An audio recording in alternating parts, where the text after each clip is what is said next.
E aí, pessoal, bem-vindos a mais um podcast Foi Lá e Fez. Começando hoje aqui, daqui a pouquinho já apresento aí nosso convidado. Sempre lembrando, um agradecimento aos nossos patrocinadores, a KTO, Orla Energia Solar e Profit Investimentos. Durante o podcast vai estar rolando aqui, embaixo em cima, em alguns lados aqui, o QR Code, com algumas oportunidades exclusivas para quem assiste o nosso podcast, dessas empresas que são nossos apoiadores. Rafa, tu conhece Piracanjuba? Não, Goiás. Mas nunca fui. Tá perdendo. É? Hoje nós estamos aqui com um cidadão de Piracanjuba, advogado que se tornou político. Um cara que tem visão de negócio, Rafa. Prefeito de Porto Alegre, Sebastião Melo. Bem-vindo. Tudo bem? Tudo bem. Pois é, Piracanjuba é uma cidade maravilhosa. Tia. Como é que tu veio parar aqui, tia? Bom, primeiro um abraço a vocês aqui, viu? Tá legal aqui esse estúdio, hein, tia? Gostou? Isso é coisa de empresário, tia. Ah, viu só? É, isso estamos aí tentando. Foi lá e fez, é porque o Rafael foi lá e fez gols? Também. Também, pode ser, né? Pode ser? Todo mundo que conseguiu fazer alguma coisa de bom serve o nome. Todo mundo faz um golaço na vida. Pois olha, gurizada, sabe, bacana estar com vocês aqui. Primeiro, dar um abraço em quem está conosco aí, já que estamos finalizando aí mais um ano. Vai ao ar ainda esse ano, né? Vai, daqui uns dias tá. É? Vai daqui. Nós estamos gravando hoje, terça-feira, na quinta, daqui 2 dias tá no ar. Nós vamos estar próximo ao final do ano. Então. É isso aí. Então, também. Então, nosso abraço aí, um grande ano para todos que estão conosco. Mas, Danilo, muitas vezes me faz essa pergunta. Né? O Rio Grande do Sul tem quase 12 milhões de gaúchos e gaúchas, né, hoje. Né? E se é um povo que foi para todos os estados brasileiros, é o povo gaúcho. E aonde se plantou, deu certo. Né? Tu vê que tu pega um Mato Grosso, tu pega um Tocantins, tu pega Bahia e tantos outros estados, e Goiás também. Então, eu sempre gosto de dizer o seguinte, eu sou uma pequena compensação que vim de lá para cá, porque milhares de gaúchos estão no meu estado e todos os demais estados brasileiros. Então, eu sou da cidade do leite Piracanjuba, que vocês já devem ter consumido, que é um produto de primeira categoria, e eu conheci lá um casal, o seu Jorge, tinha 3 filhos, e ele trabalhava no laticínio, né? Ele é formado em técnico laticínio. Daí, como todo bom gaúcho, falava muito bem do Rio Grande do Sul, de Porto Alegre, e eu queria sair de lá. Eu agricultor da subsistência, ali nasci, cresci, meus 14, 15 anos, e eu queria sair, queria vencer na vida. Bom, e o destino do Goiânia é Brasília, Belo Horizonte no mar, São Paulo, né, de vez em quando. E chegar no Rio Grande do Sul, então, não é uma coisa normal. E eu acabei, então, comprando a ideia de vir para cá. Eu era roceiro, né? Depois da roça, eu fui trabalhar numa lancheria, depois nos Secos e Molhados, em Piracanjuba, uma cidade pequenininha, né? E o meu primeiro destino foi João Pinheiro. João Pinheiro é uma cidade carvoeira, no norte de Minas. Eu lá morei 1 ano, terminei o meu primeiro grau e peguei o ônibus da Penha e me mandei para cá. Né? Cheguei aqui 16 de fevereiro de 78, um solaço bárbaro. Né? Aí desci ali que nem aqueles cachorros de mudança, né? Com 2 malas de papelão. E aí, na vinda para cá, tinha uma senhora que hoje deve estar quase 85 anos, chamada Terezinha Lino. Ela é aposentada já bastante dentro da antiga CRT. Vocês são novos, não? Não, mas já ouvi falar. CRT. Já viu falar, né? Então, Companhia Rio Grande de Telecomunicações, né? Que era uma empresa estatal. E ela veio me recomendando que eu deveria procurar a casa de estudante, porque era isso, tal. E eu realmente saí em busca da casa de estudante, porque não tinha outro caminho que não fosse esse. Bom, e aí eu acabei indo na casa, né, que era para receber o universitário, mas como eu tinha só o primeiro grau, eu fui então para a Seujet, que é onde então me acolheram, e ali eu comecei minha vida, aqui em Porto Alegre, em 78. E, bom, aí nós podemos contar no capítulo 2, 3, 4, toda essa caminhada do balcão de uma lancheria à prefeitura, não? Balcão de lancheria. Aqui, Que idade você tinha quando chegou aqui? 18 para 19. 18 para 19. Já vi 19. Não. Virou gaúcho, então. Eu sou... Gaúcho é um estado de espírito, viu? Sim. Então, tem nego que pode ter nascido aqui e não tem o estado de espírito de gaúcho. E tem outros que não nasceram aqui e tem o estado de gaúcho. Não? Eu nasci no Mato Grosso do Sul. Meu pai é gaúcho, foi pra lá, conheceu minha mãe lá, eu nasci e vim pra cá com 10 anos. Eu me considero gaúcho também. Então, tu é uma meia compensação. Tu entra bem nesse exemplo que ele falou, do que sai, do que vai. Eu sou de Erechim, perto ali de Chapecó. Você é meio catarinense, né? Eu sou quase catarina. Só que tu vai pra Chapecó, tá Erechim lá, eles falam igual gaúcho, eles não têm aquele sotaque, e é chimarrão, então o gaúcho vai Vai saindo para os lados e, ao mesmo tempo, tem gente chegando. E que bom, o senhor chegou aqui, o senhor não tinha trabalho, nada? Não. Não, eu vim para ficar, né? É que nem aquele cidadão, né? Que, bom, eu não tinha nem como voltar. Sim. Não tinha nem como voltar. É isso ou isso. Não tinha nem como voltar. E aí comecei, sabe que a dor ensina a gemer, né? Então eu comecei, momentos difíceis ali, e me aquerencei na casa do estudante, comecei numa lancheria, e depois tinha aquela casa do estudante, era um misto de gente que já não estudava, outro estudava, aí tinha tudo um pouco. Então fui dormir numa cozinha que já não era funcionar mais cozinha, não tinha ainda um beliche, depois eu arrumei um beliche. Então, É sempre bem pior do que a gente imagina, né? o banheiro, se vocês imaginaram, não tinha. Naquela época, verão tudo bem, mas no inverno também não tinha água quente.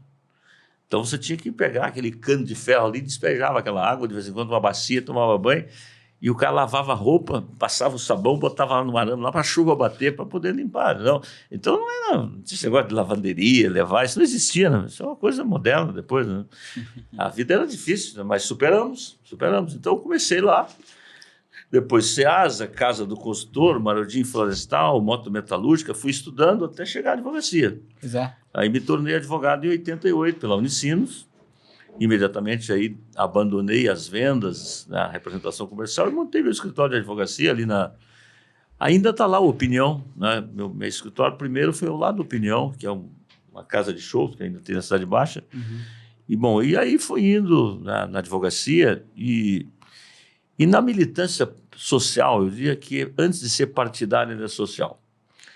Eu tenho para mim, né, e fiz isso desde bem cedo e continuo fazendo e farei sem mandato ou com mandato, a política comunitária, a política social e até a política partidária, militância, mandato, ela só tem sentido se ela fizer o bem comum. E quem não faz isto faz outra coisa. Não é política, porque a política é a forma mais elevada de fazer o bem comum. E o que é o bem comum? É trabalhar para a causa comum. Né? Então, um prefeito, um vereador, eu fui deputado, eu sempre coloquei os meus mandatos a serviço da causa coletiva. Então, eu sei muito bem, inclusive tive vários pegas com amigos meus que sempre quis misturar, às vezes, questões pessoais com política. Não, o colega de copa é uma coisa, o amigo continua tudo igual. Agora, a política é republicana, você não pode misturar o interesse público com o pessoal. Claro. Um prefeito não pode ser amigo nem inimigo, ele tem que ser justo. Né? Ele tem que ser justo com todas as suas decisões. Então, não se trata de fazer uma decisão para um amigo ou para um inimigo, ele tem que ser justo nas suas decisões. Então, é o que nós temos procurado. E no meu caso aqui, eu acho que tu ser prefeito, seja de uma cidade de 3 mil habitantes, 10 de 1 milhão, 2 milhões, é sempre uma honra muito grande. Ainda mais para mim, que vim de tão longe. Então, eu sempre queria devolver à cidade em dobro o que ela me deu de oportunidade. Imagina toda essa caminhada para chegar a prefeito, eu não posso fazer feio. Se alguém não pode fazer feio, sou eu. Ou seja, devolver a cidade que me pegou lá no balcão da lancheria, que não me deu nenhum privilégio, mas as oportunidades que me deram, eu agarrei e soube tocar essas oportunidades. Então, tem que fazer bonito. E fazer bonito é fazer a coisa correta, decente, com transparência, com diálogo, com zelo com o dinheiro público. Eu acho que isso é uma coisa fundamental, que é uma coisa muito, no país, um histórico muito ruim de misturança do dinheiro público com interesses pessoais, entendeu? Então, é nesse tom, nessa toada que nós temos trocado a prefeitura. E eu posso dizer que eu cheguei na prefeitura bem escolado, ou seja, eu tinha vindo de 3 mandatos de vereador, presidi a Câmara 2 vezes, eu fui vice-prefeito atuante, isso também te deu um estágio, né, bastante importante para saber a máquina pública é pesada, bota uma coisa pesada, imagina uma coisa pesada de tocar, é uma máquina pública, é um não fazer. Tá? Bom, e depois, então, dessas experiências, eu chego à prefeitura. Então, o prefeito tem que dar prioridade, tu não tem dinheiro para tudo, tem que governar o governo em primeiro lugar, porque é governar vaidades, não é uma coisa fácil. No futebol não é diferente, né? Tu tem que governar muitas vaidades, né? Muitas vaidades. Na prefeitura não é diferente. Você junta várias pessoas com pensamentos diferentes, de partidos diferentes, de olhares diferentes, com salários diferentes, porque... Então, isso tudo você tem que primeiro governar esse time. Se tu não governa esse time, não tem gol. Não tem campeonato. Então, se o time está desarranjado, então tu tem que ter um afinamento semanal. Quando começou o governo, tinha reunião uma vez por semana, todas as sextas-feiras, com todo o secretariado. Depois os caras dizem, Melo, vamos passar para 15 dias. Passamos para 15 dias. Então, numa eu pauto. Na outra eu deixo eles pautarem. É o seguinte, conversa entre vocês, secretários. Porque tu não entrega 1,5 metro de asfalto sem dialogar com o DEMAI, com o DEP, com a IPTC, com a mobilidade, porque tu não pode fazer uma obra sem esta relação entre essas secretarias. Então, não existe nenhuma entrega nas cidades se tu não tiver essa transversalidade. Então, o governo precisa conversar. E uma coisa difícil é as pessoas conversarem, às vezes, porque ele acha que não, eu vou fazer porque eu vou fazer. Tá? E o governo é um só, o governo não é uma secretaria. Então, essa governança resolutiva do governo não é uma coisa singela. Talvez seja a coisa mais problemática que os governantes não se dão conta e por isso não entregam. E terceiro, tu não pode brigar. Tu tem que ser firme, mas se tu partir para essa questão de briga assada, de achar que só tu tem razão, e tu também tem que ter uma paciência de Jó, porque eu sempre digo o seguinte, tudo que der certo numa cidade nunca vai um aplauso na porta de uma prefeitura. Eu estou dizendo de uma prefeitura, seja de Erechim, seja lá do Mato Grosso, onde atua, seja... Amambai, Mato Grosso. Amambai, seja de Porto Alegre. Agora, tudo que der errado numa cidade, o culpado é o prefeito. Sim. Tu entendeu?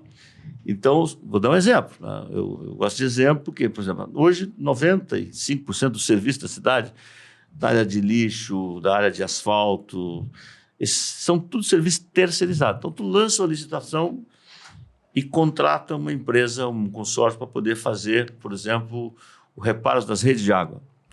O cara vai lá e faz mal. Aí tu tem que notificar ele, mas a culpa, assim, o prefeito deixou a rua esburacada. Aí aquela empresa, daqui um pouco, não paga o funcionário. Sabe o que eles fazem? Lota os ônibus, vão para a porta da prefeitura, dizendo, olha, mas quem contratou eles não fui eu contratei a empresa.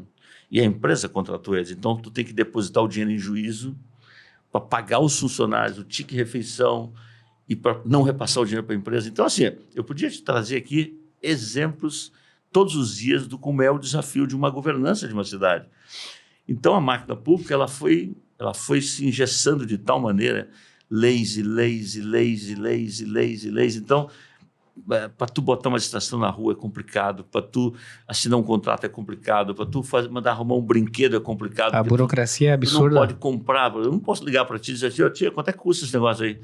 Tanto, manda aqui, não, tem que abrir uma estação, aí tem um prazo, contesta, aí vem o concorrente e diz que não, eu não quero que esse ganhe, tem que ser eu, arruma um defeito, vai para a justiça. Então é um negócio, sabe, que se tu não tiver gestão na veia e antecipar a crise, né? Um prefeito, para fazer um trabalho razoável, ele tem que ser um grande especialista em crises.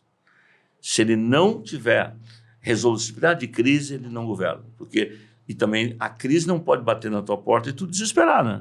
Isso é que nem o paciente que está dentro de uma UTI e o médico desesperado. Né? Então, o prefeito tem que saber que sim, tem que resolver. Agora, a primeira coisa que o secretário bate na tua porta, porque isso, calma, vamos resolver. Não é assim. Tu não vai matar o paciente, entendeu? O senhor hoje é um treinador de time. 30, 40 pessoas, vários egos, tem que encaixar tudo, tem que falar de uma forma com cada um, porque cada um recebe de uma maneira, e tem que fazer com que o mecanismo ande, né? Senão, é a mesma coisa. Eu tô ouvindo aqui, né? Olha a oportunidade que a gente tem, quem tá olhando aí nosso podcast, que já viu várias histórias aqui. Olha o gabarito de gestor que a gente tem na nossa frente aqui, porque gerenciar uma cidade, né? Imagina, gerenciar secretarias e fazer uma gestão, porque eu ia fazer uma pergunta, minha próxima pergunta para ti é a questão essa do sentimento de dono, né? Porque tu tem uma gestão, tu tem ali 4 anos, né? Tu pode fazendo bem e fazendo mal, ela tem início e fim. E às vezes um gestor de um negócio faz uma empresa para uma vida inteira, passa por diversos ciclos, a empresa vai crescendo, vai gerenciando um monte de crise devido às proporções, obviamente, né? Mas é tudo isso, né? É gerenciar pessoas, gerenciar processos, vencer todas essas burocracias que os processos que tem dentro de um negócio, né? A prefeitura não é diferente. Como é que tu desenvolve esse sentimento de pertencimento, de dono, tendo esse início e fim, vamos dizer assim? Como é que tu constrói isso, não só dentro de ti, né? Mas também com os teus liderados, né? Os secretários, acho que é assim que tu chama quem está junto contigo, né? Como é que tu faz esse trabalho? Deixa eu dizer o seguinte, Primeiro, eu acho que a gente tem que ter a humildade de sempre saber que a gente está sempre aprendendo, né? Eu, ali de todos meus estágios na vida pública, mas eu sou uma pessoa que eu vim da iniciativa privada, né? Então, eu sei o custo do Brasil do lado de cá do balcão, da carga tributária, da não entrega. Então, eu me esforço enormemente para poder fazer na vida pública aquilo que, quando eu estava lá do outro lado, eu sei como é que é, né? Perfeito. Eu sei como é que é pagar o escritório, pagar o funcionário que está lá comigo, pagar o ISS, pagar a ação trabalhista, ou seja, então tu sabe que é a máquina pesada. Então, o poder público, que é em 3 instâncias, o federal é o mais pesado, estadual e municipal. O municipal até eu diria que é o que tem menos tributo deles, né? Mas tu tem hoje o ISS, tu tem o ITBI e tu tem o IPTU. Então, algumas diretrizes, né, antes de chegar à tua resposta, é o seguinte, veja lá. Quando nós nos elegemos, eu e o Ricardo, que é um grande parceiro, que é o vice-prefeito, a gente não fez promessa, mas nós assumimos vários compromissos. Um deles, que era diminuir a máquina pública, tudo que fosse possível, e nós estamos fazendo. Hoje, Porto Alegre licencia mais rápido, hoje Porto Alegre acabou com a papelada do alvará, Porto Alegre hoje tem segurança jurídica para quem empreende em Porto Alegre. Então, nós tínhamos aí 4 aumentos de IPTU pela frente que pegavam em cheio o setor produtivo. A gente cancelou esses aumentos. Nós diminuímos 4 impostos o ano de 2021. Em 2022, nós estamos diminuindo vários outros impostos, porque a gente parte do pressuposto que se você diminui o imposto, você aumenta a base arrecadatória. E nós apostamos muito em inovação. Aliás, o que nós estamos vivendo, isso aqui tudo é inovação. Hoje em dia, Perfeito. Empresa privada e pública que não inova não entrega nada. E aí tem um grande gargalo no poder público. O poder público ainda é muito analógico. Ainda é muito analógico. Muito. Né? Enquanto o mundo já é tecnológico. Então, nós temos hoje uma governança muito forte. Vou dar um exemplo para vocês. Nós gastamos 7,5 milhões para mandar o carnê do IPTU para os contribuintes. Eu cortei isso. Então, hoje, a pessoa vai lá no site, tira a guia do IPTU. Pô, esses 7,5 milhões sobra para mim comprar vaga em creche ou para tapar buraco na cidade. Agora, tu imagina quantos 7,5 milhões tem espalhado por aí, tu entendeu? De burocracia, de aluguel de carro que às vezes fica parado e não usa, tu entendeu?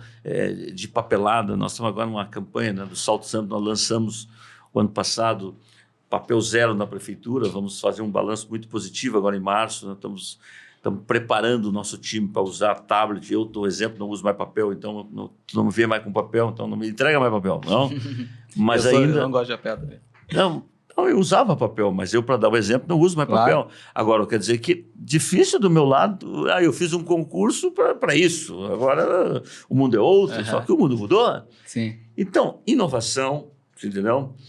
Gestão de processo é uma coisa muito importante, revogaço, ou seja, nós vamos agora, só numa tacada agora, ia fazer no final do ano, mas em função do legislativo estar em recesso, eu deixei para primeiro, 2 dias de fevereiro, vou revogar 5.000 decretos, essas porcarias que não valem para nada, sabe? Ou seja, foi fazendo decreto, portaria, decreto tal. Então, você tem que ir tirando isso, né?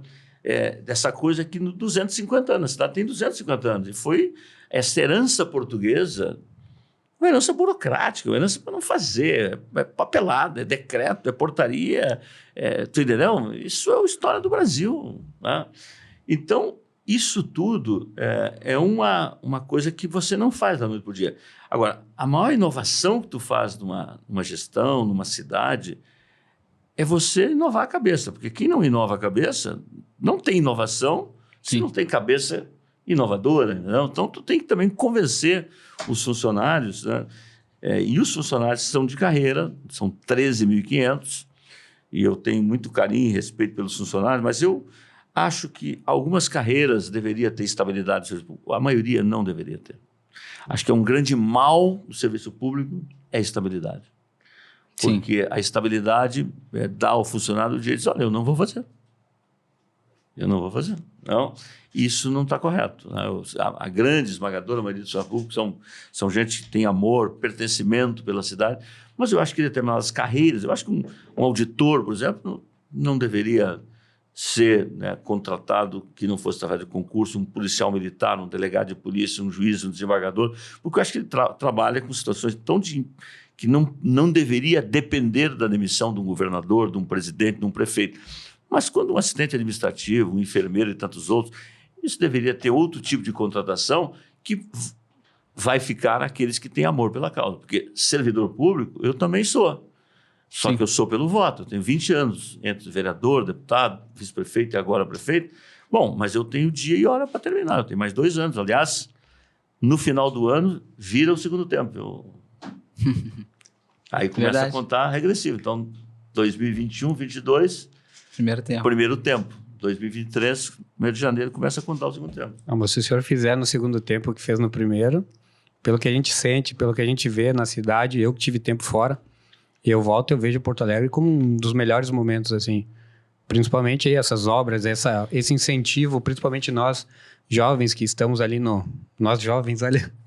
que nós estamos ali no Instituto Caldeira, assim, e ver esse mundo de garotos Um abraço pro Pedrão, né? Pedrão. Gente boa. E ver esse pessoal evoluindo, assim, e querendo fazer algo, querendo mudar o futuro.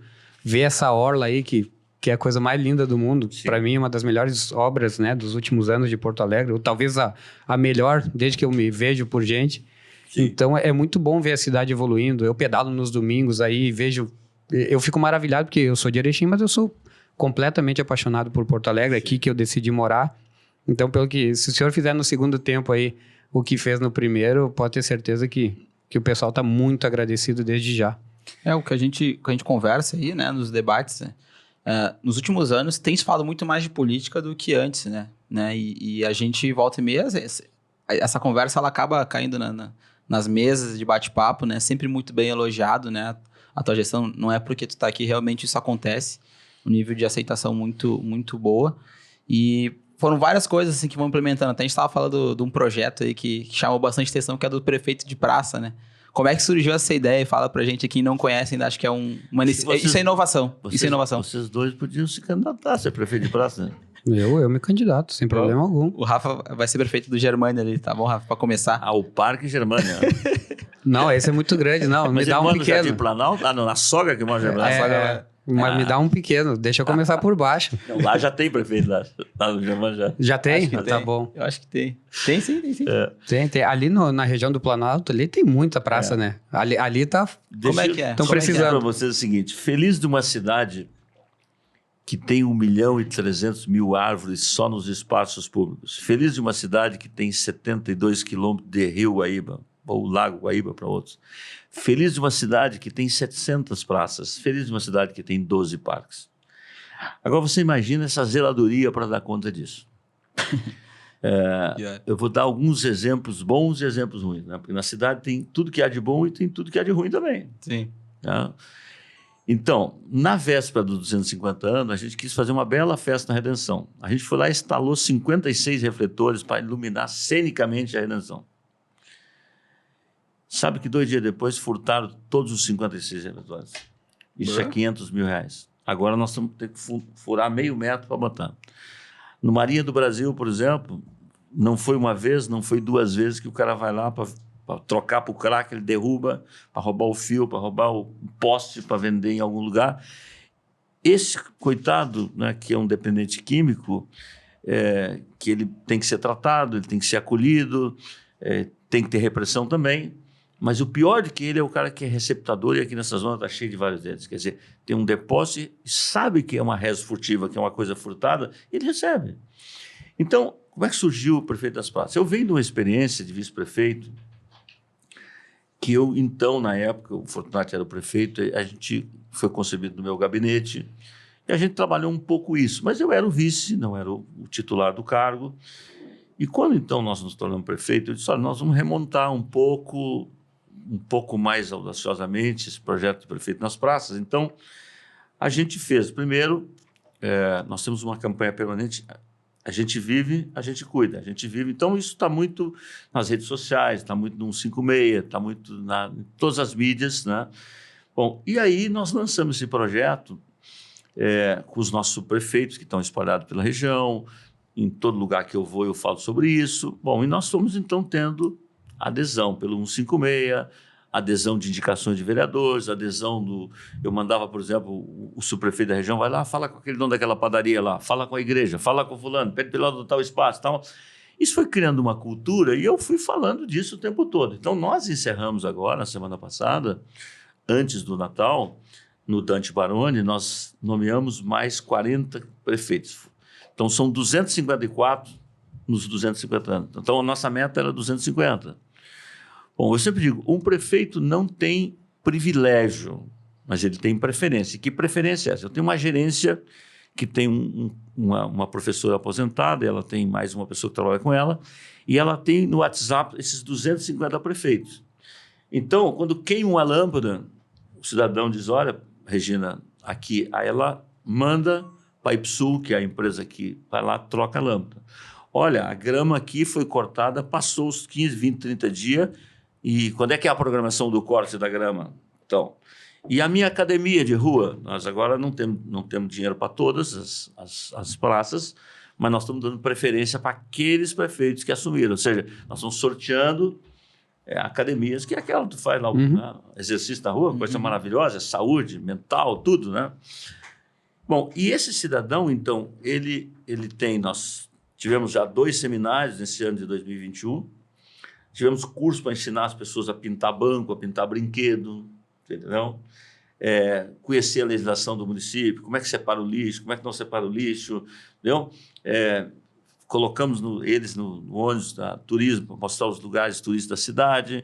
E agora, no final do ano, a gente fez até um sorteio. Uns ganharam viagem, outros ganharam hospedagem em hotel, outros ganharam cesta. Ou seja, um incentivo para mostrar o seguinte, nós estamos juntos aqui numa grande comunhão de esforços para cuidar da cidade.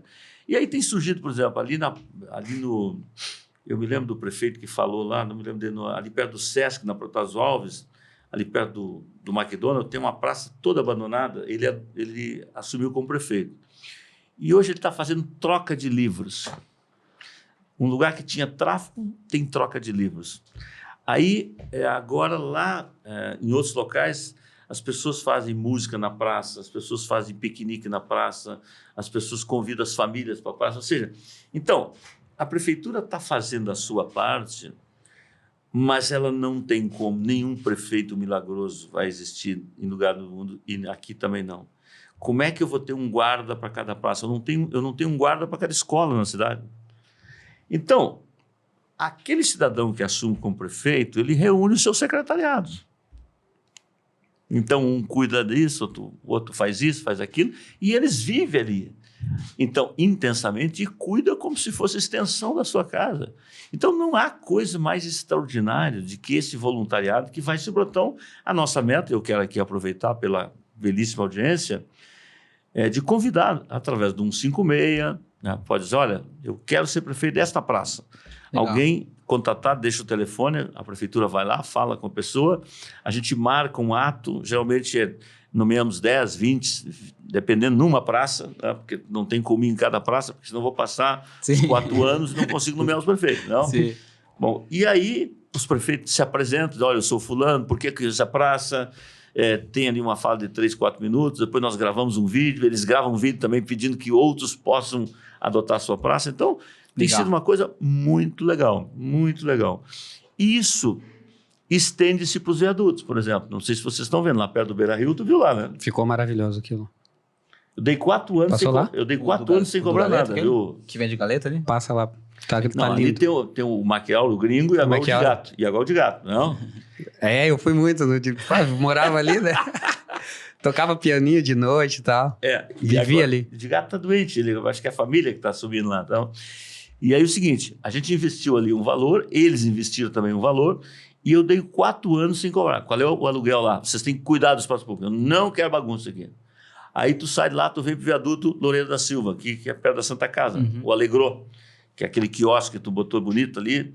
Então nós estamos espalhando. Bom, e tu vai pro viaduto Dona Leopoldina, que é aqui na Protásio, então era o dos cachorrinhos. E assim vai. Então nós estamos dando o próximo agora vai ser o Jaime Caetano Brown, que é lá na Carlos Gomes com a Nilo Peçanha, tá?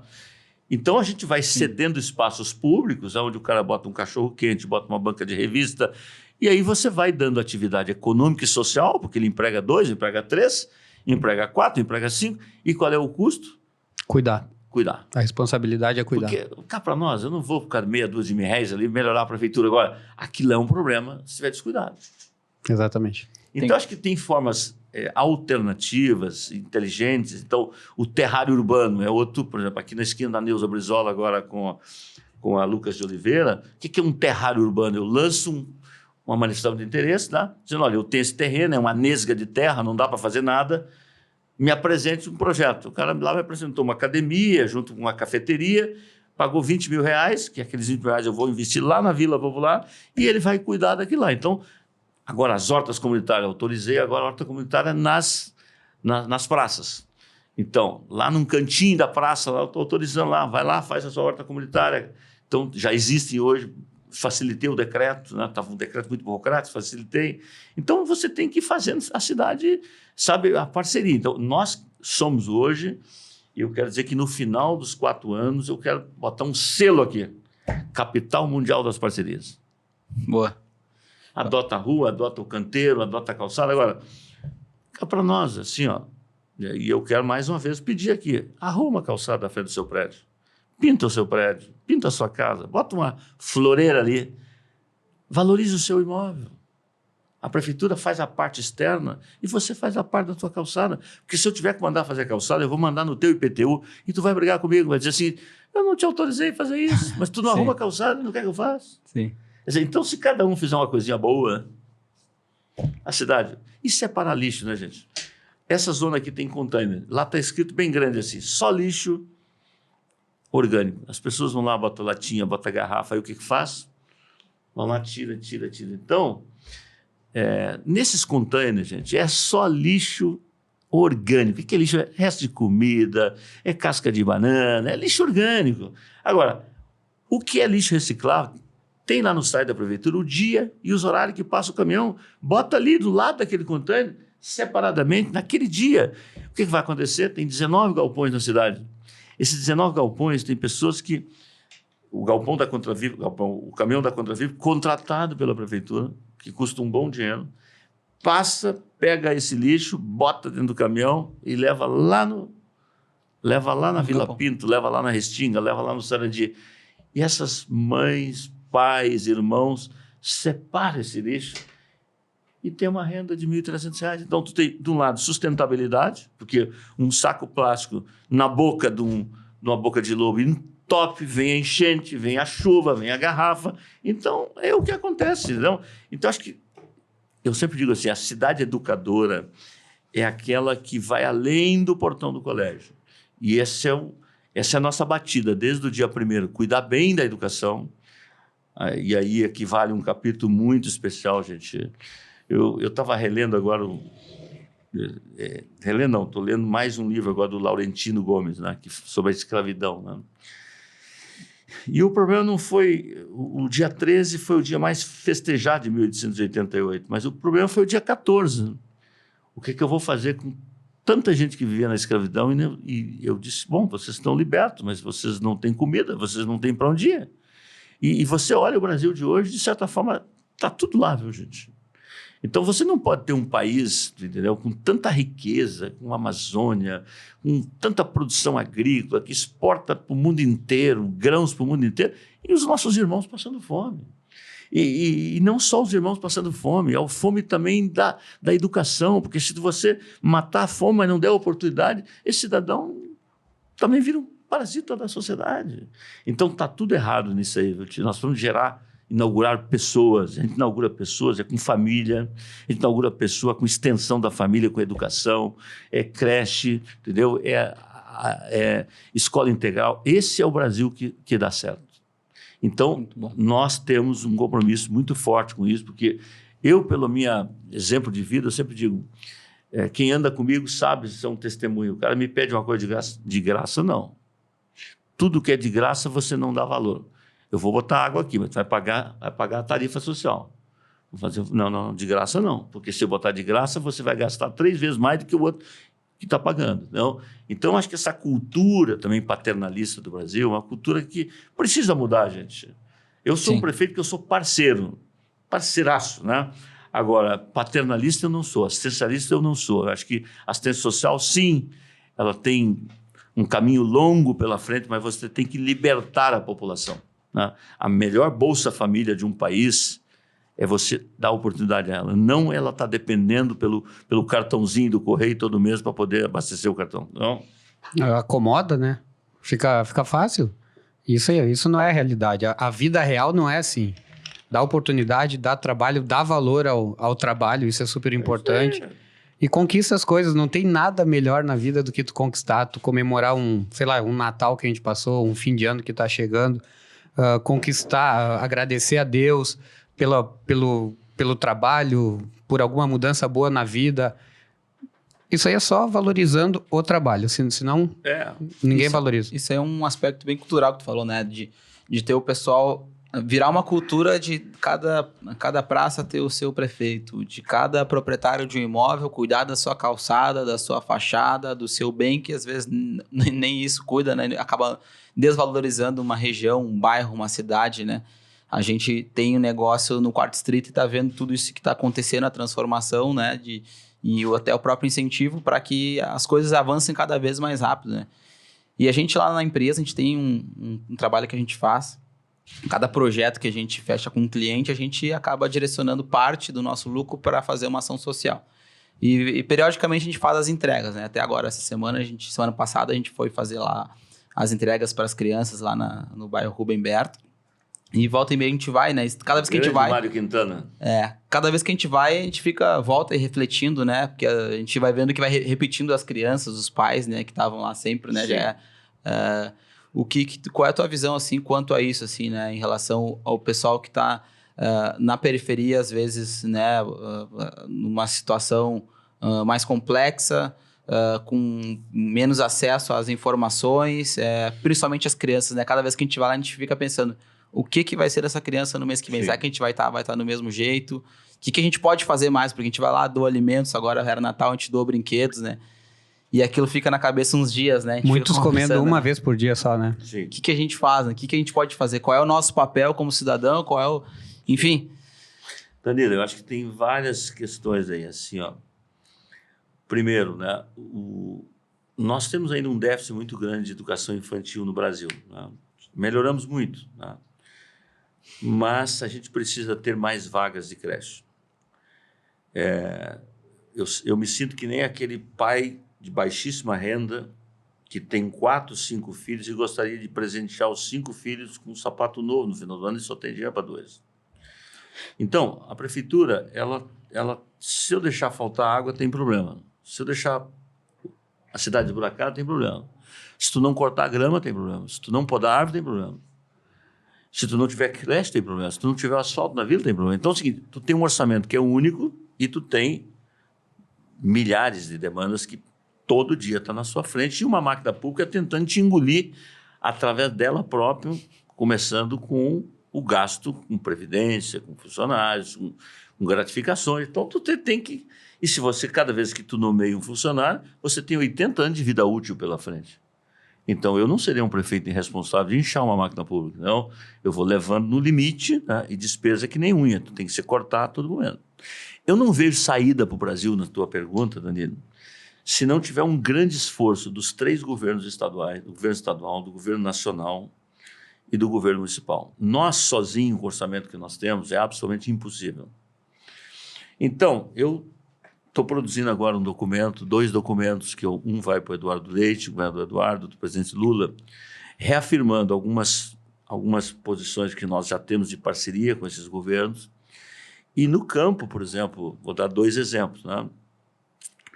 Eu tenho defendido aí na Frente Nacional de Prefeitos, que reúne as prefeituras com mais de 80 mil habitantes, que a grande maioria da população, hoje 71% do PIB brasileiro passa por essas prefeituras, é que você tem que ter uma lei nacional de assistência social, que ela balize um alinhamento das políticas municipais, estaduais e federal e dá diretrizes para você não tornar uma política assistencialista. Vou te dar um exemplo, né? Hoje o governo federal tem o Bolsa Família, que não é, hoje é verde e amarelo, amanhã é Bolsa Família, tá? Bom, então tem lá uma família que recebe o Bolsa Família.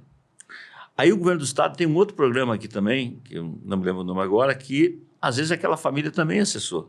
E o governo municipal também tem a FAS, que é a fundação, que às vezes eu forneço um cartão lá também.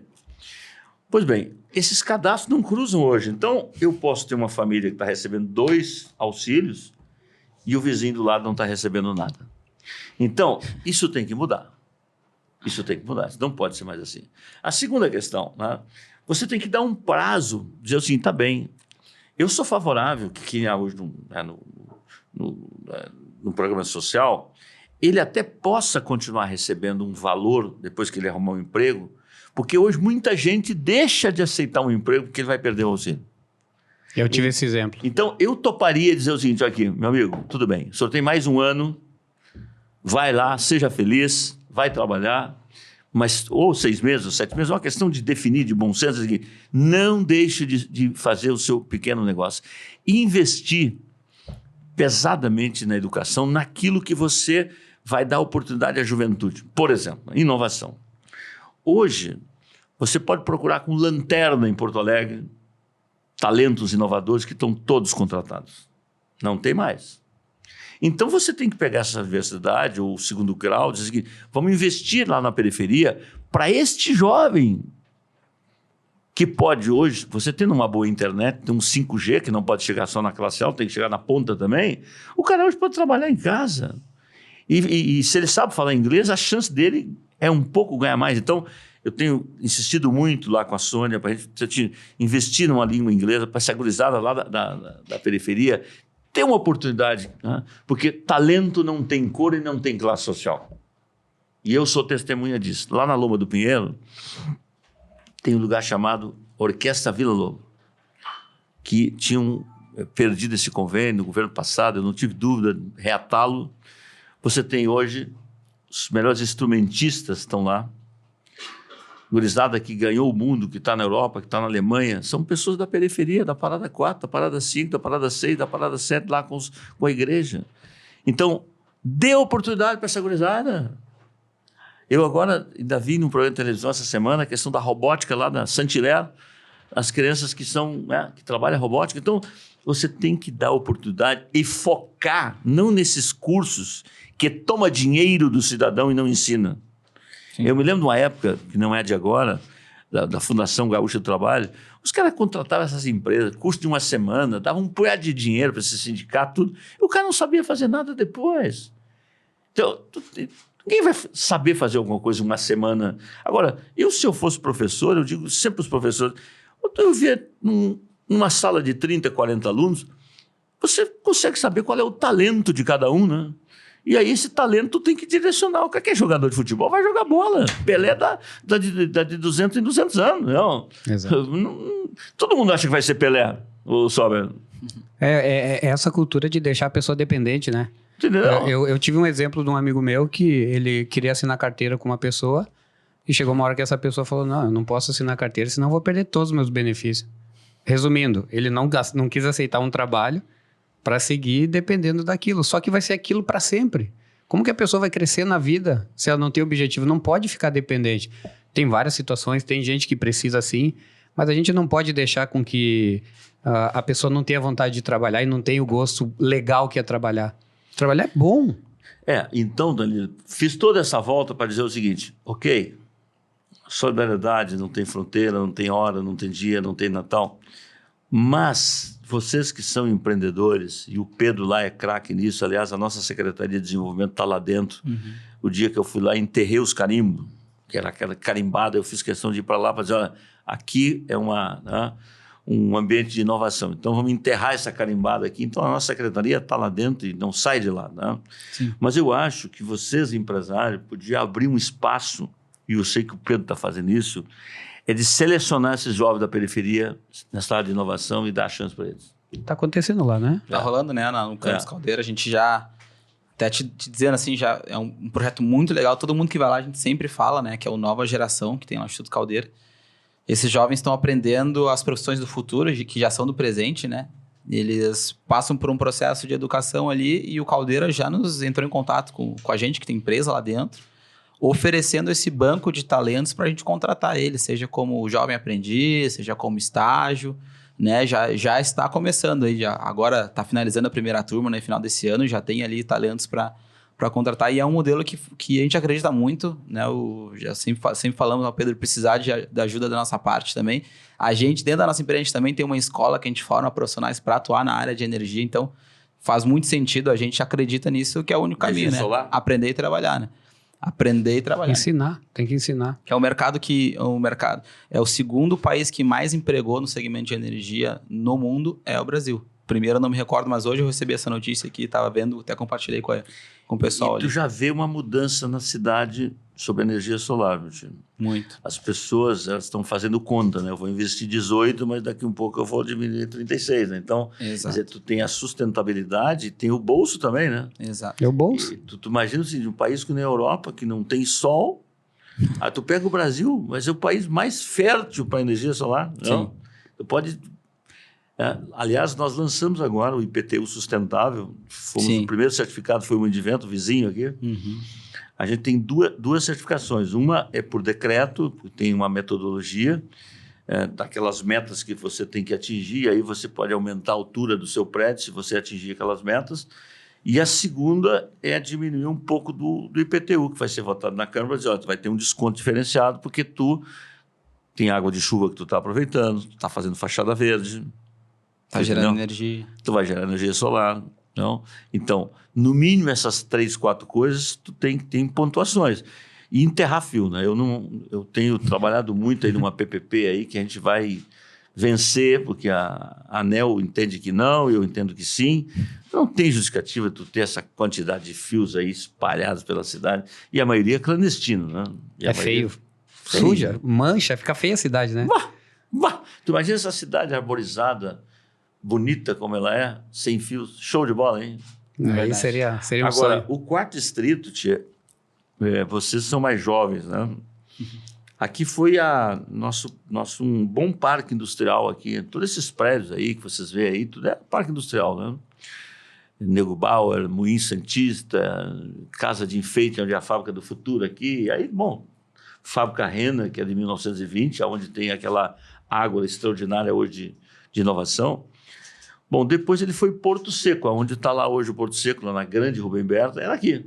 Os caminhões entravam, saíam. Bom, então esse bairro está a 5 minutos do centro, a 5 minutos do aeroporto, numa faixa extraordinária e que precisava, assim, o poder público sinalizar para a iniciativa privada, dizer, olha, tia, vem, como é que é fácil, como é que é o negócio de você fazer? Foi lá e fez. Foi lá e fez. Foi lá e fez assim, mudamos o plano diretor, acolhido, mudamos urbanisticamente. Então, hoje, nos primeiros 3 anos, quem construir aqui vai estar isento de IPTU. Pode construir. Vocês não... Vamos construir lá, então. Que maravilha. Aí, né? Mas se nota diariamente a mudança. Segundo, você tem um desconto. O que é o solo criado? Imagina uma La Plata, uma nota de 100, $1. Dá o seguinte, o solo criado é quando tu aumenta a altura, tu tem que pagar por isso, né? E ali a gente está dando um baita desconto para tu fazer prédios mais altos. Sim. Ou seja, então, tu dá um incentivo, aí tinha gente que nos criticava, mas Melo, Ricardo, vocês estão dando... Não, a gente está tentando atrair o que nós não temos hoje, porque o que nós temos hoje é vandalismo, é prédio abandonado, é lixo na rua, sim, entendeu? É morador em situação de rua, é insegurança. Não. Então, se tu dá um desconto e vem, tu vai... Aí vem o consumo da cerveja, vem o consumo do mercado, vem isso, vem aquilo, tu ganha por outro lado. E outra coisa, tu está ao lado do aeroporto Salgado Filho, que é uma das maiores operadoras do mundo, que a Fraport está aqui e não ia investir os milhões que investiu se esse aeroporto não tivesse 40 anos pela frente. Aliás, tu conhece o mundo, tu sabe disso, né? Eu não sou tão viajado, mas dificilmente tu tem um aeroporto tão bem localizado como Porto Alegre. Quer dizer, tu tá no centro do coração da cidade. As melhores cervejas do mundo estão aqui nesse bairro. Esse polo cervejeiro aqui é espetacular. Espetacular. Então, esse quarto distrito e o centro, eu diria que são 2 lugares, entre tantos outros, que a cidade está vivendo um momento muito diferenciado, porque enxergou, viu firmeza jurídica e estão investindo. Não? O centro, hoje, nós estamos... O mercado público estava fechado há 7, 8 anos. Eu arrumei 10 milhões e toquei lá, abri o mercado público. Aquele esqueletão nós vamos derrubar, está lá desde 1947, que é aquele prédio velho que tem ali na Marechal Floriano. Viaduto Otávio Rocha é uma das obras de arte mais bonitas. Quando na Copa do Mundo a Holanda passou aqui, não sei se vocês lembram daquela fotografia, eles fotografando ali, aquela é uma obra de arte de 1920. Está totalmente, digamos assim, uma obra que está 10, 15 anos atrás. A Praça da Matriz estava fechada. O Muro da Mauá, eu acho que tem que derrubar, mas enquanto tem o derrubo, vamos pintar o muro. Não? Deixa bonito. Então são parcerias. São parcerias. Tem um prédio novo também que está saindo, né? Sim, o rooftop ali. Vai ser o maior de Porto Alegre? Não, o maior é esse aqui. O maior é esse aqui. Aqui pertinho. Está 21 de abril. Né? 21 de abril, né? Sim. Então, assim, parceria na veia. Parceria na veia. Mas é isso, gurizada. O tempo passa, a bola rolou. Qual teus planos para o futuro? Pós aí, gestão de... Tia, meu plano é o seguinte, é chegar no último dia mais entusiasmado que eu entrei no dia 1º de janeiro de 2021. Esse é o meu único plano. Coisa linda, coisa linda. Então, É trabalhar, isso é que nem cozinheiro, né? Eu sou cozinheiro. Comecei a cozinhar com a minha mãe lá na roça, aquelas comidas de panela de ferro, fogão de lenha, tudo, banha. Os caras matavam um porco, botavam naquelas carnes de banha, não tinha geladeira, não tinha nada, né? Hoje o mundo, essa gurizada reclama, mas aquilo era outro mundo, né? E eu, em 2008, aqui em Porto Alegre, eu fiz um curso pela União, curso de Masterchef, então eu gosto muito de cozinhar. Então, a política, ou o podcast que vocês fazem, ou a empresa que vocês dirigem, ela tende a entregar melhor se ela é feita com carinho. Então, acho que a gestão pública tem que ter carinho, olhar, se colocar no lugar do outro e ter uma vocação. Sabe? Tu tem que ir para onde tu tem vocação. Eu queria ser prefeito e a única aposentadoria que eu quero é sentar no Vassouras aqui um dia depois, aqui no vizinho aqui do Vassouras. Um bombar. Vou convidar o Gabiru para vir aqui. Ele vai estar esperando ele. O Perdigão também. Não, companheiro para isso não falta, pode ter certeza disso. Mas a minha aposentadoria, sabe o que é? É andar pela cidade depois de terminar o mandato e ser um voluntário sempre. E diz, olha, a gente fez todo o esforço dos 4 anos para entregar uma cidade melhor, uma vida melhor. Ponto. É isso. Essa, para mim, é a aposentadoria mais gratificante que eu quero levar, porque governar da cidade, deixar de uma... E espero que, né, a política também possa... a gente, quando alguém ganha uma eleição que não é do teu campo político, achar que tudo que foi feito está errado. Né? Eu nunca pensei assim na política. Eu tinha disputado uma eleição com o Marquesan em 2016, o povo entendeu que era ele, né? Eu não só passei o cargo como vice com dignidade, como fui na posse de transmissão para mostrar que a política precisa ter grandeza em todos os momentos, especialmente quando tu perde. Quando tu perde, a política é assim, o jogo é assim, né? Tem que saber perder. Tem que saber perder, né? Aliás, eu achei que aquela atitude do Tite não foi legal, não esperar os companheiros dentro do campo. Eu acho que ali... Tem que saber perder. Sabe perder, vai lá... Até porque é nessa hora que vê, né, quem é quem, né? Na vitória é barbada, pô. E então assim, então voltei a advogar, fiquei 2 anos, né? E a Vitória, ela tem milhares de pais. Milhares de pais. A derrota, ela é absolutamente órfã, ou seja, tu fica absolutamente nu e sozinho, né?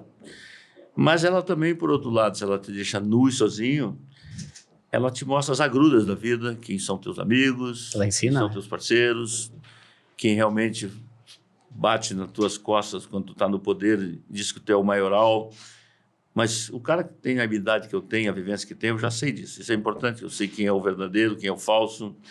E então, mas eu tenho grandeza de saber que o dia que tu terminar o teu cargo, o que leva é isso, é ter feito a coisa correta para aquelas pessoas anônimas, porque a política ela é muito egoísta, entendeu? Então, nós estamos trabalhando muito, né, com muito entusiasmo, para fazer um mandato com muito empreendedorismo, olhando para todos, mas especialmente para os que mais precisam. Eu agora vou lançar, o ano que vem, um projeto de comprar muitas fossas para muitas vilas populares, que hoje o esgoto é a céu aberto. Nós vamos incrementar um outro projeto chamado Nenhuma Casa Sem Banheiro, por incrível que vocês podem pensar. E talvez aí a empresa de vocês pudesse ajudar um pouquinho nisso. Tem muitas casas em Porto Alegre que o cara não tem banheiro. Não tem banheiro. Isso não é Piauí, não é Goiânia, não é Belo Horizonte. A gente conheceu algumas lá Tu entendeu? sem eletricidade, sem Aliás, banheiro, sem água. eu vou convidar vocês, eu faço de 15 em 15 dias, eu estou num desses bairros visitando, ouvindo, discutindo, decidindo. Eu sempre convido gente para ir comigo. Se vocês aceitarem o convite... Com certeza. Não, nós, Rafael, Danilo e como empresa também, nós estamos aí à disposição no que a gente puder ajudar, mas nós então, estamos dentro. Assim, Pode contar. Se eu pudesse dizer assim, ó, acho que aí o Brasil precisa olhar para as periferias. O Brasil só vai mudar para valer do ponto de vista do valor humano, do ponto de vista de uma vida melhor, se olhar verdadeiramente. Não o olhar demagógico, não o olhar populista, é ter projetos que libertem as pessoas. Não? Porque você precisa, né, de ensinar o cara a pescar. Né? Pescar, seja ele... E hoje em dia a carteira assinada, gente, é uma coisa que acabou. Hoje tu trabalha por metas, você faz a sua renda do jeito que na sua casa, você é contratado. Esse negócio de hoje, hora bunda, né? De estar o dia inteiro numa cadeira, não produzir nada, isso acabou, né? Isso é um mundo que não existe mais, né? Concordo. É um mundo que não existe mais. Eu quero saber o seguinte, bom, eu quero te contratar, eu quero esse serviço, quanto é que é? É isso, tá bom, eu te pago. Não interessa se o cara está em casa, está dentro do ônibus, se está no cinema, se está lá. O importa é que ele entregue, né? Perfeito. Então, esse mundo de funcionário chegar e bater cartão e fazer, e acontecer, e controlar o horário, não, tem que controlar a produtividade. Concordo, Entendeu? 100%. E até porque também hoje a pandemia nos trouxe tantas dores, perdas, mas a pandemia, ela escancarou, né, por outro lado, de que as cidades não serão mais as mesmas. Hoje em dia, tu tem a telemedicina, que ainda tinha muita gente com resistência, que hoje tem muita gente mais aceitando uma consulta por telemedicina. Hoje tem muita gente que está em teletrabalho e está entregando. A empresa tem como medir isso, não é? Você tem hoje ensino à distância também, que já era um pouco com realidade. Então, as cidades que nascem também depois da pandemia são cidades diferentes. E hoje também o que tu busca, né, numa cidade é morar perto de onde tu trabalha, tu ter uma vida urbana menos atordoada. Por exemplo, eu vejo São Paulo. Se o cara... São Paulo é um lugar impossível de você trabalhar no local longe onde tu mora, porque aí tu não vai conseguir trabalhar nunca, né? Sim. Em Porto Alegre tem a sua dificuldade, mas ainda não é assim, né? Ainda não. Mas se tu tem lazer, se tu tem cultura, se tu tem gastronomia, se tu mora no local, bom, é isso, é o que está virando o quarto distrito. O quarto distrito é o seguinte, tu tem, né, vai ter cultura, tu vai ter gastronomia, tu espaço urbano, vivência... Emprego, trabalho. Então tu tá aqui, a tua vida é isso aqui, entendeu? E tá tão perto, né? Tem um lugar esquecido e tá aqui 5 minutos daqui. Então é isso, né? Então não significa que tu não vá no outro local da cidade, mas a tua vida básica hoje, aqui no quarto distrito, está saindo apartamento de 15, 25 e 30 metros quadrados. Ou seja, ele tem tudo no prédio. Um grande edifício está saindo aqui, então tu tem lavanderia, tu tem restaurante, tu tem tudo, tu tem cowork, tem tudo, né? Então, qual é aquele apartamento teu? Tu tem tudo comum, uma sala comum, e você tem um apartamento de 30 metros que está de bom tamanho. Sim. Que está de bom tamanho. É a tendência, né? Isso hoje o mundo tem isso espalhado em Barcelona, em todos os lugares do mundo. Quer dizer, então, a tendência urbanisticamente é por aí, não? Concordo. Quer dizer, você morar perto onde você trabalha e ter uso comum das coisas. Saber compartilhar, né? Compartilhar, não? Ela tem uma pergunta que a gente sempre faz para o convidado. Vamos encaminhar o encerramento do nosso podcast com a conversa aí, Rafa. Tu que você passou... sempre faz aí. Quanto tempo tá já? São 13h20. Porra, Eu tenho que vamos estar lá. lá 3h30. 5 minutos eu chego no centro. Então vamos. Sabe uma perguntinha? A gente tem o nosso patrocinador pega que é a KTO. E... Aí vocês são jogadores também, não? Não. Eu ainda não. Senão eu enlouqueço. Mas o pessoal joga aí e diz que é muito bom. Eles falam que eles roubam um dinheirinho do sueco lá. Qual que foi o all-in da sua vida? Qual a decisão que o senhor tomou que mudou para melhor a sua vida? Pois olha, Rafael, eu acho que a minha tomada de decisão de sair de Piracanjuba, acho que foi a virada de chave, porque tu vai me perguntar, mas que contradição é essa? Tua família, tua mãe, teu pai, teu irmão... É que lá era aquela vidinha da agricultura, da subsistência, uma cidade muito pequena e que não te oferecia outra oportunidade que não fosse aquela de trabalhar no campo, na roça, dividir um pouco da terra que se tinha. Então, acho que a minha decisão, que foi difícil, chorei muito quando saí de casa, a mãe, pai, todo mundo, aquele desespero, entendeu? Mas filho voa, né? Então, acabei saindo. E aí foi uma coisa, né? Depois, por exemplo, quando eu já estava aqui com minhas condições de vida melhor, eu sempre mandei e mando ainda. Minha mãe está com 90 anos, meu pai morreu novo, né? E tu sabe que famílias têm todos os problemas que tem na sociedade, né? As incompreensões, né? Mas eu, tão logo eu tive uma renda um pouco melhor, eu nunca deixei minha mãe descoberta. Tá? Deixei sempre. Depois eu aposentei ela como aposentadoria rural, né? Onde ela lá hoje paga os remédios com aquilo, mas hoje ela tem 2 cuidadoras. Eu emparedei meus irmãos lá para pagar. Eu pagava uma só desde 10, 15 anos atrás, agora emparedei eles para pagar outra, né? Porque não dá mais, coitada, ela está lá, né, vivendo com muita dificuldade já de mobilidade. Sim. Então, acho que foi essa virada de chave, porque, bom, tinha tudo, eu sempre digo assim, tinha tudo para dar errado. Tinha tudo para dar errado, quer dizer, tu imagina um sujeito que vem lá do interior de Goiás, chega aqui e enfrenta todos os preconceitos que possa ter uma sociedade. E vai brigando, e vai indo, vai unhando, e vai fazendo, e vai acontecendo, e vai vencendo a vida. Porque eu tinha dias na casa do estudante, rapaz, que a gente comprava uma garrafa de cachaça, uns 3, 4, 5 litros. Tinha um amigo meu que tocava uma viola, a gente chorava ali, todo mundo junto. E, sabe, era a vida. Tu entendeu? É isso. E foi indo, e foi indo, e foi indo. Então, hoje os caras me veem prefeito, mas o Melo, isso, aquilo. Né? Eu sempre gosto de contar uma história daquela... Quando tu perde a eleição, tu é...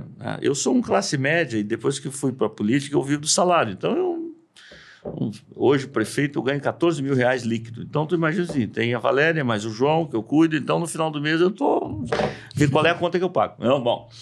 Mas lá atrás, quando eu perdi a eleição, eu posso dizer que sei advogar, né? Mas não é fácil tu retomar uma advocacia da noite para o dia. Então, um dia eu estou lá no Pequenas Causas, para quem não conhece, lá no judiciário tem aquelas pequenas causas que você vai lá e registra e tal. Aí terminou a eleição, perdi a eleição. E eu estou lá, era réu num processo lá, que era uma cobrança da campanha. Né? Aí chegou um colega meu que é advogado e perguntou, Melo, mas vem cá, tu foi conselheiro da UAB? Eu fui vice-prefeito, o senhor tem um status na cidade, agora o senhor está aqui. Eu disse, não, aqui não estou advogando, eu sou réu mesmo. Então a política, para quem olha de fora, né, e eu vejo assim, tem problemas em todos os lugares, né, tem profissionais maravilhosos em todas as áreas e tem problemas na política. Mas também tem muita gente séria na política. Tem muita gente séria. Eu sou testemunha disso. O Rio Grande do Sul está cheio de homens probos aqui.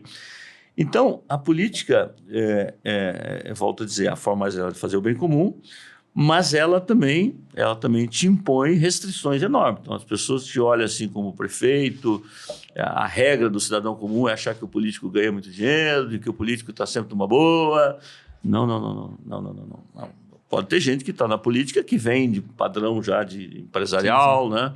Agora, eu, por exemplo, se eu não tivesse meu salário de prefeito, vocês não teriam um bom prefeito. Eu não tenho como hoje trabalhar de graça, não teria como. Não, eu recebo o meu salário com justeza e procuro. Tá? Eu administro 10 bilhões e meio de reais. 10 bilhões. Eu quero saber qual é o executivo que administra o salário desse. Eu administro 10 bilhões e meio. E sou zeloso a tal ponto que quando eu viajo para Brasília, essas viagens são caras, porque quando tu compra da noite para o dia é um horror no Brasil. Olha. Então, às vezes, eu levo uma pessoa comigo, às vezes nem levo duas, às vezes levo duas, porque eu fui assaltado lá em Brasília, então... Aí depois que eu assaltei, agora passei a levar um segurança comigo, porque daqui a um pouco, cara, eles tomaram. Nunca tinha acontecido isso na minha vida. Tia. Eu saí para caminhar lá perto do parque da cidade, às 6 horas da manhã, daqui a um pouco, rapaz, eu estou indo caminhando sozinho. O cara vem totalmente enlouquecido, bêbado, drogado, com uma faca, eu vou te matar. Eu joguei o celular como é esse aqui. Joguei, o cara pegou, saiu correndo e foi embora. Aí, então, a partir dali agora eu viajo com 2 pessoas, mas até na viagem eu economizo. Ou seja, então eu cuido do dinheiro público, eu acho que o dinheiro privado, tu faz dele o que tu quiser. O público não, trabalhando com o dinheiro dos outros. Então, é com esse zelo que nós estamos tratando a prefeitura. E é com esse jeito singelo, mas de quem preparou para ser prefeito também.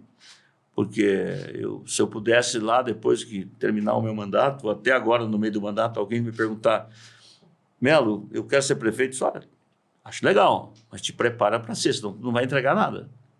Porque quem não se prepara para ser prefeito, governador, presidente, não vai entregar nada, porque a máquina te engole nos 2 primeiros anos, e nos 2 anos o cara já está pensando quem é o teu sucessor, já está dando uma rasteira, porque senão vai concorrer mais, entendeu? Então, e acho que essa é uma diferença também que vocês notaram, né?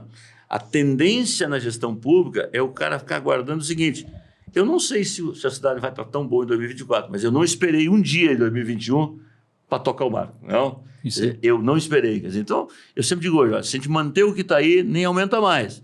Agora, eu não fiquei preocupado de dizer assim, porque eu não faço nada agora, eu critico o passado, eu disse que está tudo ruim, aí no final eu vou lá, não, agora eu... Não, tinha problema como tem problema, mas quem também... se você vai se eleger para ficar reclamando do passado, então por que tu concorreu então?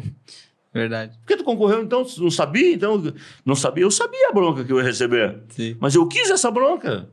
Você mediu que eu não quis a bronca, mas ninguém me forçou a barra para ser candidato a prefeito. Eu quis ser, eu lutei para ser, eu briguei para ser e queria devolver a cidade. É uma missão. A missão, você lá no futebol, tu na tua empresa, tem missão, né, tio? Missão. Agora, quando terminar o mandato, bom, aí vou ter outra missão, quem sabe vou montar um restaurante e vou cobrar bem de vocês para vocês ir lá. Convido. Mas a primeira visita sempre é de graça, né? Vai depender. Vamos pegar uns patrocínios desse para pagar. Vamos, tá aí, tá tudo certo. Melo, muito obrigado aí pela presença. Espero que todos aí tenham curtido essa conversa, né? Esse gestor tá fazendo um baita trabalho aqui para nossa Porto Alegre. E eu, da nossa forma, eu também reitero, o que depender da gente, o que precisar da gente, pode contar, estamos aí abertos para ajudar o máximo de pessoas possíveis aí. Deixa eu dizer para vocês, assim, essa região aqui me toca muito, tá? Porque eu estudei no Marechal Floriano Peixoto, que é um colégio estadual, na Comendador Coruja, 300 e pouco ali, tá? Fica entre a Farrapos e perto ali do Shopping Total, né? E eu, naquele período, eu trabalhava na Casa do Consultor, tinha uma linha chamada Estoril, que era eu vinha, pegava Farrapos, descia ali, ia para aula, e depois eu saía todo dia pela Cristóvão Colombo, ia até a Barros Cassal, pegava a Independência, passava, na época já tinha o cachorro-quente do Rosário, que é mais antigo que da minha época, não sei se vocês já comeram lá um bom cachorro-quente. Já. Passava na Santa Casa e eu morava na Fernando Machado. Então, essa região aqui... Eu vivi ela de 82 de 78 a 82, todo dia eu fazia esse roteiro. Era outro cenário urbano. O Alfredo continua, mas muitos outros, tinha o Lauso aqui, tinha outros bares aqui que não tem mais hoje, né? Muitos outros bares, tinha as boates, tinha uma série de coisas que hoje não tem. Tinha a Dulce, que era a sopa, entendeu? Então, o tempo vai fazendo a mudança. Né? Tinha um bar que eu passava, tinha uma inveja enorme ali na esquina da Barros Cassal com a Independência, os caras tinham umas canecas de cristal, eram os tomadores de chopp profissional, então o cara chegava ali, o cara ia lá, pegava a caneca dentro do negócio, né, fazia ali e tal, e eu passava ali e disse, puta, que um dia eu vou tomar esse chopp aqui. Eu tinha como melhoria de vida, eu falei, me dá 2 uma vez só. Morrendo de sede. Que baita história, que baita. Quer deixar um recado pessoal aí? Fica à vontade, Tia, tá contigo. Esperança, mudança... o ano novo é balanço, né? Em um balanço a gente olha, bom, o que fizemos certo na nossa família, com os nossos vizinhos, com a nossa governança. E é o momento também de a gente ter sempre humildade, mas um pouco mais para dizer o que a gente apronta para ser um ser humano melhor. Né? Porque a vida só tem sentido se a gente deixar contribuições. Eu acho que a despedida, seja na cremação, seja no enterro, seja com pouco ou muita gente, o que vai valer lá mesmo é o seguinte, bicho, eu vou lembrar dessa pessoa aqui, não é porque ele foi prefeito, esquece, cada um tem a sua história. A dona Maria, que cuida lá, que é crecheira, ela talvez tenha um valor muito maior do que todos nós juntos. Então, cada um tem a sua história de vida, mas só vai valer, não é o que tu acumulou, o que tu fez de negociata, o que tu fez, isso não vale R$1.000. O que vale na vida é o seguinte, eu deixei uma vida melhor e lutei por uma vida melhor. Hoje a droga está matando os nossos vizinhos, as nossas famílias, entendeu? Isso é um dos grandes problemas hoje. Então, a sociedade não chegou aí à toa, ela chegou por um processo ao longo do tempo e cada um tem que olhar no espelho o seguinte: eu estou fazendo a minha parte? Ou eu estou cobrando do outro e não estou fazendo a minha parte? Porque é sempre, às vezes, eu pego o meu filho, que sai com o vizinho do lado, o meu filho é o problemático, eu vou dizer, não, mas o meu filho não é problemático, o problemático é o vizinho do lado que levou ele. Então, o ser humano é uma pessoa maravilhosa, mas é uma pessoa difícil também.